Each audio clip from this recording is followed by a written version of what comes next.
अस्सलाम वालेकुम। तो आज हम बात करेंगे HST SST टेस्ट प्रिपरेशन के हवाले से। और यहाँ पे मैंने इंग्लिश का पोर्शन चूज़ किया हुआ है और जो भी इन स्लाइड्स में मैंने पुट किया है वो क्लास 6 की बुक से लिया है, ठीक है। और क्लास 6 की बुक सुनने में तो बहुत इजी लगती है, लेकिन जो भी चीज़ें मुझे अपर लेवल की लगी लाइक सिंपल के अलावा, तो वो चीज़ें मैंने इसमें डाल दी हुई हैं, ठीक है। फॉर एग्ज़ाम्पल हमें पता है कि सिनोनिम आते हैं, एंटोनिम आते हैं, प्रीपोजिशंस आते हैं, उसके अलावा रीडिंग कॉम्प्रिहेंशन वगैरह जो भी आता है। तो पहला ही क्वेश्चन ये माइंड में आ जाता है कि इंग्लिश की प्रिपरेशन हम स्टार्ट कहाँ से करें, ठीक है। तो जो मेरे जहन में आया था, तो कोई भी हम नेशनल लेवल की टेस्ट की तैयारी करते हैं तो सारा पैटर्न इंग्लिश का सेम ही आता है। सिनोनिम्स, एंटोनिम्स, प्रीपोजिशन तो आते ही आते हैं। सो मुझे जो बेस्ट लगा वो लगा कि हमें 6 क्लास की इंग्लिश से तैयारी करनी शुरू करनी चाहिए, ठीक है। तो उसमें कैसी रीडिंग कॉम्प्रिहेंशन है, किस टाइप के सिनोनिम है, लाइक हमारा एक फाउंडेशन बन जाएगा। तो हमें बकाया जो भी क्लासेस है उनके लिए प्रिपरेशन करना इजी हो जाएगी। तो पहले हम सिनोनिम्स पढ़ते हैं। कुछ टेक्स्ट बुक ऐसे होते हैं जिसमें बहुत ही कॉम्प्लेक्स वोकेबलरी लिखी हुई होती है। सो 6 क्लास की वोकेबलरी जो है वो ये है कि फ़र्स्ट नंबर पे जो मुझे थोड़ा कॉम्प्लेक्स या थोड़ा डिफ़िकल्ट वर्ड लगा वो लगा था हीड। हीड की क्या मीनिंग होगी? तो यहाँ पे मैंने बस सिर्फ ऑप्शन ही लिखे हैं, एमसीक्यूज़ वगैरह मैंने नहीं बनाए हैं सिनोनिम में, ठीक है। तो हीड की क्या मीनिंग होगी? हीड की मीनिंग होगी टू पे अटेंशन, किसी चीज़ पे ध्यान देना, ठीक है। अब इसको याद कैसे करना है वो आपकी मर्ज़ी है, आप इसका सेंटेंस बनाएं या ऐसे ही अपना जस्ट वर्ड की मीनिंग ही याद कर दें, जो भी आपको इजी लगे, ठीक है। उसके अलावा है word preserve. Preserve means carry on, और परसिस्ट मीन्स किसी भी चीज़ की कंसिस्टेंसी होना। नंबर 3 वर्ड है प्रिवेल। प्रिवेल की बहुत सारी मीनिंग्स आती हैं according to context, but upper level की या सरफेस लेवल की बात करें तो प्रिवेल की मीनिंग होगी विन, या किसी पे गालिब हो जाना, या किसी को इन्फ्लुएंस करना। सो इसको सेंटेंस में आप यूज़ करोगे तो ज़्यादा बेहतर होगा और आपको याद भी रहेगा। Number 4 strive. स्ट्राइव की मीनिंग है इंडिवर, अटेम्प्ट, ट्राई और स्ट्रगल, कोशिश करना। नंबर 5 है डिस्ग्रेस। डिस्ग्रेस मीन्स शर्म महसूस करना, डिसऑनर, शेम, इग्नोमिनी, ठीक है। और जो लास्ट वर्ड है वो सिनोनिम में नहीं आता, लेकिन इसके जो भी यूजेस होते हैं वो according to context, according to sentence change होते जाते हैं। For example once. वंस की जब भी हम मीनिंग लेकर आते हैं वो ऐसे होती है कि वंस अपॉन अ टाइम। ये सारा फ्रेज़ होता है, तो फ्रेज़ के हिसाब से वंस अपॉन अ टाइम की मीनिंग हो जाती है कि एक दफ़ा की बात है, ठीक है। तो यहाँ पे जो अगर हम वंस यूज़ करते हैं उसकी मीनिंग एक्चुअली होती है एज़ सून एज़, जितना जल्दी हो सके, ठीक है। तो वंस को अगर अपॉन अ टाइम के अलावा वंस की अलग से मीनिंग देखेंगे तो इसकी मीनिंग हो जाएगी एज़ सून एज़, ठीक है। तो ये सिनोनिम्स थे। अब इन सिनोनिम्स से ही हम खुद के एंटोनिम बना सकते हैं, तो वो आप खुद कर लेना। अगर आप एंटोनिम बना लेते हैं तो लाइक आपकी एक क्रिएटिविटी हो जाएगी। तो आपको सिंपली आपको सिनोनिम्स याद भी हो जाएंगे, एंटोनिम्स भी याद हो जाएंगे, ठीक है। इसलिए मैंने इनके ही एंटोनिम नहीं बनाए हैं। नंबर दूसरी चीज़ जो मुझे थोड़ी डिफ़िकल्ट लगी वो थे सिंगुलर प्लूरल। सिंगुलर प्लूरल की हमें ज़्यादातर ये बात पता होती है कि एस और ई एस लगाने से प्लूरल बन जाता है, लेकिन कुछ ऐसे भी वर्ड्स होते हैं जिससे एस और ई एस नहीं लगाए जाते। For example goose. Goose singular है तो इसका प्लूरल हो जाता है गीज़। अगर माउस है तो माइस। टूथ है तो टीथ। ये टूथ और टीथ तो बेसिक्स हैं, लेकिन फिर भी मैंने ऐड कर दिया है। अच्छा, नंबर 4 है चाइल्ड। चाइल्ड का होता है चिल्ड्रेन, लेकिन काफ़ी लोग ऐसे होते हैं जो चिल्ड्रेन को भी चिल्ड्रेंस बना देते हैं। तो चिल्ड्रेन ऑलरेडी प्लूरल है तो चिल्ड्रेंस ना बनाया करो। अच्छा, नंबर 5 है पर्सन। पर्सन का होगा पीपल।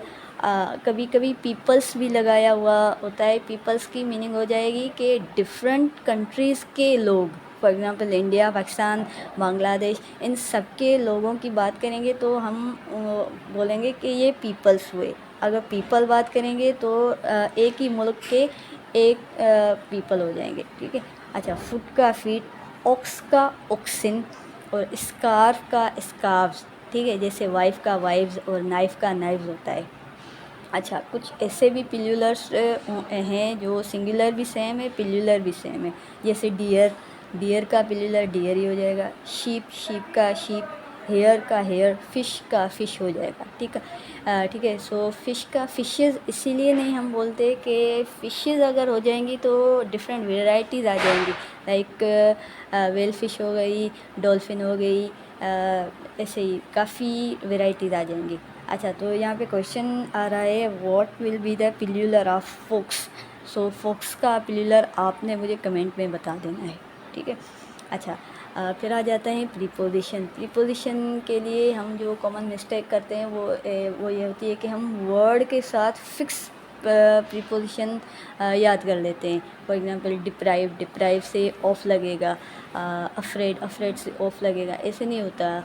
तो प्रीपोजिशन की जो सिंपल ट्रिक होती है वो ये होती है कि हमने प्रीपोजिशन को अकॉर्डिंग टू सेंटेंस याद करना है। For example she did not know what had brought this change, ठीक है। तो ब्रिंग के साथ काफ़ी वर्ड्स यूज़ होते हैं, bring away, bring down, bring about, so bring up. So हमें सारे याद करने होते हैं, इसलिए बेहतर है कि सेंटेंस के हिसाब से याद करते हैं कि ब्रॉट डाउन अगर वर्ड होगा तो उसकी क्या मीनिंग हो जाएगी, रिड्यूस, कम करना। ब्रॉट अबाउट मीन्स कोई रीज़न है, रीज़न के बेसिस पे ये चीज़ हुई है। ब्रॉट अवे मीन्स किसी that to describe the act of taking something away और transporting it in other location, means किसी को ट्रांसपोर्ट करना, जगह चेंज कर लेना। तो इस सेंटेंस के हिसाब से जो ब्रॉट के साथ प्रीपोजिशन लगेगा वो लगेगा अबाउट, क्योंकि इसकी मीनिंग क्या होगी कि मुझे नहीं पता है कि इसके जो ये चेंज हुई है उसके पीछे क्या रीज़न होगा, ठीक है। अच्छा, नंबर 2 है I don't agree you and I don't agree your proposal. तो ये दो अलग अलग सेंटेंसेस है। फर्स्ट वाले के साथ क्या लगेगा, I don't agree with you, ठीक है, मैं आपसे मुत्तफिक नहीं हूँ। और अगर हम बोले I don't agree to your proposal, ठीक है, लाइक टू हम कहाँ पे यूज़ करेंगे, जहाँ पे हम किसी चीज़ की बात करेंगे कि इस चीज़ से मैं मुत्तफिक नहीं हूँ, तो टू यूज़ होगा। अगर विथ हम करेंगे तो किसी बंदे से हम मुत्तफिक नहीं होंगे, ठीक है।